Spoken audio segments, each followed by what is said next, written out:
यह कहानी ऐसे आदमखोर तेंदुए की है जिससे अपनी चालाकी से लगभग 2 साल कोर्थिटोला वनग्राम में आतंक मचा रखा था। एक सुबह भगवंता देवी अपने 10 वर्षीय पुत्र के साथ जंगल में महुआ बीनने के लिए जाती है। भगवंता देवी के परिवार में उसका पति, 8 वर्षीय पुत्री रेखा और पुत्र महेंद्र साथ में रहते थे। भगवंता देवी के पति, जो लकवे की बीमारी से ग्रसित थे, वे अक्सर घर पर ही रहा करते थे। इस कारण भगवंता देवी के कंधों पर घर चलाने की जिम्मेदारी थी। भगवंता देवी एक कुशल गृहिणी तो थी ही, अब वह परिवार की पालनकर्ता भी हो चली थी। मई का महीना था। सुबह 4 बजे वह अपने पुत्र महेंद्र के साथ जंगल गई थी। तब उनके साथ साथ तेंदुपत्ता इकट्ठा करने गांव के अन्य लोग भी साथ हो लिए थे। जब भगवंता देवी घने जंगल में महुआ बीन रही थी, पास ही महेंद्र खाने की पोटली लिए पेड़ के पास बैठा हुआ था। एकाएक झाड़ियों के पास से कुछ सरसराने की आवाज महेंद्र को आती है। सहसा वह अपनी मां से कहता है, मां, झाड़ियों में से कोई जानवर के गुर्राने की आवाज आ रही है। भालू तो नहीं आ गया? भगवंता देवी महुए को छोड़ जोर जोर से आवाज करती हुई महेंद्र के पास आ जाती है। इस कारण झाड़ियों में छुपे जानवर को सामने निकलने का मौका नहीं मिलता। दोस्तों, वन ग्रामों के आसपास अक्सर तेंदुए रहा करते हैं, किंतु वो इंसानों के लिए खतरा नहीं होते हैं। वैसे कान्हा नेशनल पार्क के सीमांत गांवों में अक्सर सुबह या रात में इन सर्वभक्षी जानवरों को देखा जाता है। यदा कदा ही उनका सामना इन गांव वालों से होता है। जंगल में अब भगवंता देवी और उनके साथ पत्ता इकट्ठा करने गए दल का आज का काम पूरा हो गया था। अब वे सभी जंगल उपज को लेकर वापस गांव लौट जाते हैं। उधर घने जंगल में झाड़ियों की सरसराहट के साथ ही एक तेंदुआ बाहर निकलता है। वह उस क्षेत्र में गांव वालों के आने से थोड़ा असहज था, किंतु उसने थोड़ी देर महुए के पेड़ का मुआयना किया और भगवंता देवी जहां जहां थीं वहां पैरों के निशान को सूंघ सूंघ कर आगे बढ़ रहा था। अनजाने में ही भगवंता देवी ने ऐसे दैत्य को गांव आने निमंत्रण दे दिया था जो अगले 2 साल तक कोर्थिटोला गांव में अपने आतंक से गांव वालों को दहलाने वाला था। कोर्थिटोला गांव में अब शाम घिर आई थी, किंतु एक अनजान खतरा उनके गांव की तरफ बढ़ा चला जा रहा था। दोस्तों, वन ग्रामों में रात जल्दी घिर आती है और गांव के बाशिंदे जल्दी से अपने घर के अंदर चले जाते हैं और यदा कदा बहुत जरूरी हुआ तभी रात में बाहर निकलने की हिम्मत करते हैं। रात में गांव और डरावना हो जाता है। भेड़िया, लक्कड़बग्घा, तेंदुआ और बाघ जैसे शिकारी जानवर का खतरा हमेशा बना रहता है। अब रात के तकरीबन 10 बज रहे थे। जंगल से आया तेंदुआ भगवंता देवी के घर के पास की झाड़ियों में दुबक के बैठा था और आसपास के कुत्तों ने भौंक भौंक के गांव के माहौल को और डरावना बना रहे थे। वनग्राम में सभी अपने पालतू पशुओं को बाड़े के अंदर रखते हैं, क्योंकि जंगली जानवर अक्सर उनके गांव में आते रहते हैं और मौका मिलने पर उनके पालतू पशुओं का शिकार कर लेते हैं। जंगल गांव वालों को कुछ न कुछ नेमते देता रहता है, किंतु भगवंता देवी आज एक अनजान खौफनाक साए को गांव की दहलीज पर ले आई थी, जो इतना चतुर और चालाक था कि कई रातों तक वह उस इलाके में खौफ का पर्यायवाची बनने वाला था। अब रात के तकरीबन 10:30 बज चुके थे। भगवंती देवी सहित गांव के सभी लोग सो चुके थे। यदा कदा ही जंगल से सियार और गांव से कुत्तों के भौंकने की आवाज भी आती रहती थी। भगवंती देवी के पति आंगन में सो रहे थे। वे लकवे की बीमारी से ग्रसित थे और कहीं चल फिर भी नहीं सकते थे। रात में जब वो सो रहे थे, अचानक तेंदुआ आया और उनकी गर्दन में झपट्टा मारा। वे मात्र 2 मिनट ही संघर्ष कर सके और इसके साथ उनके दुखों का अंत भी हो गया। आज तेंदुए ने पहली बार इंसानी मांस का स्वाद चखा था। तेंदुए ने इतनी चालाकी से भगवंती देवी के पति पर हमला किया था कि उन्हें 2 शब्द बोलने का भी समय नहीं मिला। जब सवेरा हुआ था, आंगन में पति की खाट के पास हुई गुत्थम गुत्थी से अंदाजा लगाया जा सकता था कि रात में किसी जानवर ने उनके पति पर हमला किया है। खून और पैरों के निशान उनके घर से बाहर जंगल तक साफ साफ देखे जा सकते थे। सुबह सुबह ये देख के घर में कोहराम मच गया। थोड़ी देर में गांव के सभी लोग भगवंता देवी के घर ढांढस बंधाने जमा होने लगते हैं। गांव के प्रधान कोटवार सहित कुछ लोग खून के निशान का पीछा करने के लिए एक दल बनाते हैं और भगवंता देवी के पति की खोज पर निकल पड़ते हैं। सभी सोच रहे थे कि हो न हो यह बाघ की करतूत है, किंतु इससे इनकार नहीं किया जा सकता था कि यह कारगुजारी बाघ से एक पायदान नीचे के शिकारी तेंदुए की भी हो सकती है। थोड़ी देर चलने पर एक झाड़ी के निकट मानव का हाथ दिखाई दिया और थोड़ी देर में भगवंती देवी के पति का छत विक्षिप्त शरीर दिखाई दिया। शरीर के निचले हिस्से से पूरा खा लिया था और कुछ हिस्सा गर्दन के पास का खा लिया गया था।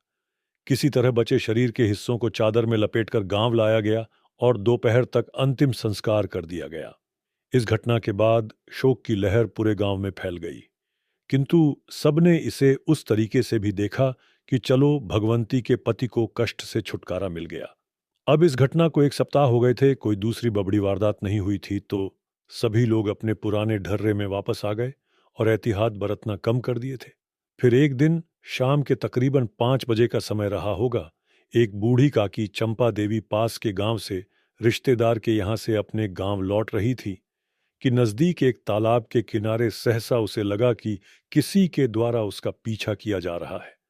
वह और तेज कदमों से गांव की ओर बढ़ने लगी, किंतु एक झाड़ी के पास से किसी जानवर के गुर्राने की आवाज आई और अगले ही पल वो जानवर उसकी गर्दन पर हमला करके उसे गिरा देता है और उसका गला दबाकर कुछ की सेकंडों में उसकी हत्या कर देता है। चंपा देवी कुछ समझ ही नहीं पाई और उतनी देर में वो परलोक सिधार गई। इस दूसरी घटना के बाद गांव वालों को एहसास हुआ कि कोई जंगली जानवर उनके गांव में धीरे धीरे लोगों को अपना निशाना बना रहा है। गांव के प्रधान ने गांव में मुनादी करा दी कि चाहे कितना ही बड़ा काम क्यों ना हो, सभी शाम ढलने के पहले अपने घरों में लौट जाएंगे और किसी कीमत पर घर के दरवाजे नहीं खोलेंगे। गांव के प्रधान की मुनादी के बाद गांव वाले शाम को घर से निकलना बंद कर दिए थे। कितना ही आवश्यक कार्य क्यों ना हो, सारा काम दिन में ही पूरा कर लेते थे। यदि जंगल जाना भी पड़ता था तो वह 10 या 15 लोगों की टोली बनाकर जंगल जाया करते थे। इस तरह गांव वालों के दिन कट रहे थे और तेंदुए को नया शिकार मिलना नामुमकिन सा हो गया था। इसलिए तेंदुए ने कुछ दिन सुबह शाम के अलावा दिन में भी गश्त बढ़ा दी, किंतु गांव वाले चौंकने थे, वो तेंदुए के झांसे में नहीं आ रहे थे। किंतु गांव वाले बड़े मुश्किलात में अपना जीवन यापन कर रहे थे। मसलन बच्चों ने स्कूल जाना छोड़ दिया था, स्कूल के शिक्षकों ने गांव आना छोड़ दिया था। फसल अभी पकी नहीं थी, तो खेतों में वैसे कोई नहीं जा रहा था। बस एहतियात के रूप में जंगल की उपज के भरोसे गांव वालों के दिन कट रहे थे। इधर तेंदुआ भी समझ गया था, इसीलिए वह गांव छोड़कर 2-3 महीनों के लिए जंगल के दूसरे छोर में चला गया। इधर कई दिनों से तेंदुए की कोई जानकारी न होने के कारण गांव वाले थोड़ा डील देने लगे और थोड़े निष्फिक्र भी हो चले थे। लगभग 6 महीने के बाद बारिश खत्म हो जाती है और ठंड का मौसम आ जाता है। एक दिन सुबह सुबह गांव की रमताबाई अपने खेत में सब्जियां तोड़ने गई होती हैं, तभी उनका सामना उसी तेंदुए से हो जाता है। उनके पास रिएक्शन का कोई समय नहीं था और उनकी चीख का असर भी तेंदुए को नहीं हो रहा था। तब उन्होंने सब्जियों की टोकरी तेंदुए को फेंक कर मारी, किंतु तेंदुआ इस हमले से बच गया। उसे कोई खरोच तक नहीं आई थी। उसने इस हमले के जवाब में रमताबाई पर हमला कर दिया और दूसरे ही पल उन्हें गर्दन से घसीटता हुआ नाले के करीब ले गया। अब रमताबाई को गए काफी समय हो गया था, तो उनके घर वालों ने उनको ढूंढने की सोची और वह 3-4 लोगों के साथ खेत की तरफ चल दिए। खेत के पास एक नाला बहता है। जब वह नाले को पार कर रहे थे, तभी उन्हें रमताबाई की साड़ी एक तरफ पड़ी हुई दिखाई दी। जब वह उसे उठाने लगे तो साड़ी में ढेर सारा ताजा खून दिखाई दिया। अब उन लोगों को यह समझते देर नहीं लगी कि वह तेंदुआ अब वापस उनके गांव आ गया है। उन्होंने आसपास में मौजूद लकड़ियां उठाई और जोर से हल्ला करते हुए आगे बढ़ने लगे। अब जैसे ही वो पास पहुंचे, तेंदुआ रमताबाई की लाश के पास दिखाई दिया, जिसका मुंह रमताबाई के रक्त से लाल हो गया था। पास आती भीड़ को देखकर तेंदुआ वहां से जंगल की ओर भाग गया। बाद में रमताबाई की साड़ी में उनकी लाश को रखकर गांव लाया गया। ये मंजर देखकर सभी के चेहरे गुस्से से लाल हो रहे थे और डर एक बार फिर से पूरे गांव में व्याप्त हो गया था। अब कुछ दिन के बाद तेंदुआ पुनः गांव में आता और इंसान नहीं मिलने पर आवारा पशुओं को या गांव के कुत्तों को अपना शिकार बनाता। आवारा पशुओं की चीख पुकार या कुत्तों की दबी आवाज होने पर भी किसी को घर से निकलने की हिम्मत नहीं होती थी। इन सभी घटनाओं ने तेंदुए को व्याकुल कर दिया था। अब लगभग 1 माह होने को आए थे। कोई इंसानी शिकार तेंदुए को नहीं मिल पा रहा था। इसी कारण अब तेंदुआ रात में गश्त बढ़ाकर लोगों के लघुशंका पर बाहर आने का इंतजार करता, किंतु लोग अब अपने घर के आंगन में से बाहर नहीं निकल रहे थे। किसी भी काम के लिए झुंड बनाकर ही निकलते। इस तरह फिर से 1 महीने और गुजर जाते। तेंदुआ अब जंगली जानवरों का शिकार करके अपना गुजारा कर रहा था, किंतु तेंदुए के जेहन में अभी भी इंसानी मांस का स्वाद गया नहीं था।